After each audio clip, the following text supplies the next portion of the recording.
मैं एक बात बताना चाहूँगा अपने दर्शकों से, और मैं पूरे विश्वास के साथ कह रहा हूँ, आप पूरे विश्वास के साथ सुनिए भी।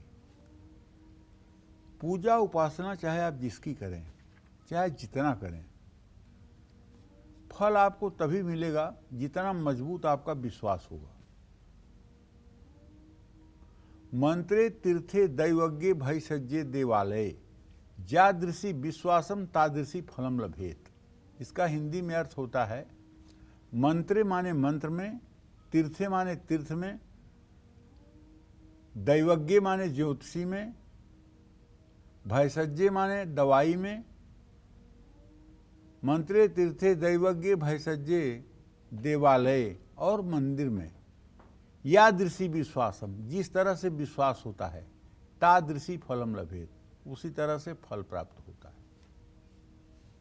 मैं गारंटी के साथ कहता हूं, कोई आपकी कुंडली देख करके बहुत खराब बताए कि आप मर जाएंगे, आपका एक्सीडेंट हो जाएगा, आपकी शादी टूट जाएगी, आपका ये हो जाएगा, आपका वो हो जाएगा, आप उसका विश्वास ही मत करिए।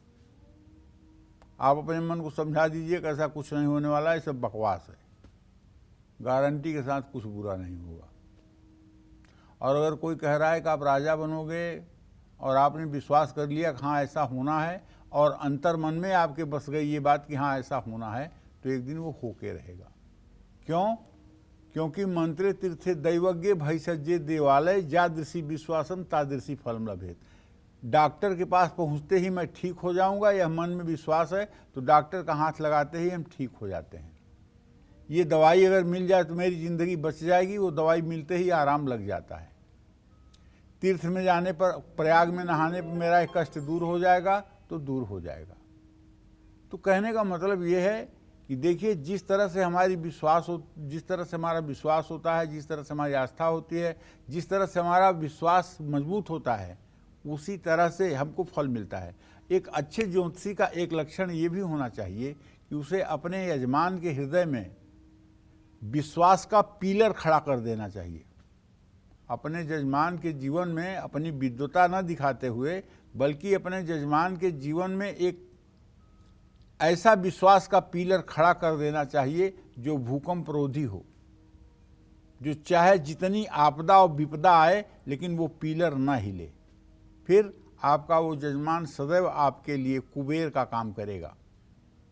चाहे उसके ग्रह अच्छे आए चाहे बुरे आए, लेकिन उसका जीवन हर समय अच्छा रहेगा, जिसके अंदर आपने आस्था, विश्वास और श्रद्धा का पिलर बनाने में कामयाबी पाई है।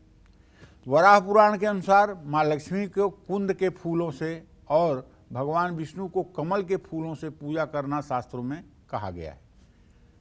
माँ लक्ष्मी की कृपा पाने के लिए श्री सूक्तम और कनक धारा स्तोत्र का पाठ करना चाहिए। लक्ष्मी का घर में अस्थायी वास हो, इसके लिए कनक धारा स्तोत्र का पाठ करने से सोने की बरसात होती है, सोने की।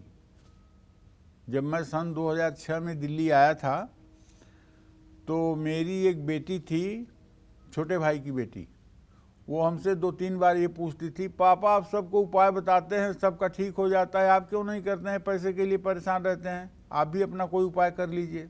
मैं उसकी बात को अवॉइड कर जाता था। लेकिन एक दिन उसने बहुत सीरियस होकर कहा कि आप नहीं कर सकते, बताइए हम लोग करेंगे, आप इतना परेशान रहते हैं, हम लोग देख के अच्छा नहीं लगता है। हमने कहा कनक धारा स्तोत्र का 108 पाठ अगर रोज़ किया जाए तो सब ठीक हो जाएगा। मुझे क्या पता था कि वो इसको चैलेंज कर ले लेगी। उसने इसको चैलेंज में ले लिया और 108 पाठ रोज़ करने लगी। आप विश्वास करिए, समय गया, मैं भूल भी गया, 4 महीने बाद चैनल मिल गया, ज़िंदगी बदल गई। और हाँ, उसकी शादी जब हुई 2011 में, मैंने ज़्यादा दहेज भी नहीं दिया था। मैंने देखा 1.5 किलो सोने के जेवर उसको आए थे। ये कनक धारा मंत्र के पढ़ने का प्रताप है भैया। मैं केवल आपको गलत नहीं कह रहा हूँ, बल्कि इसका फल आपको मिलेगा।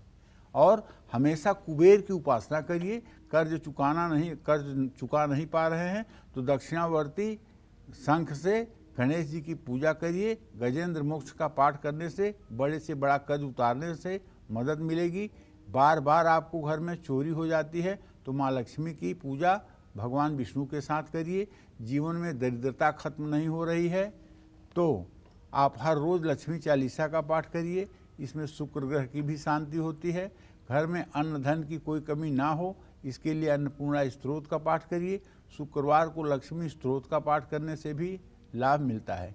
माँ लक्ष्मी को प्रसन्न करने के लिए इंद्रदेव ने इसकी रचना की थी। जय माँ विंध्यवासिनी।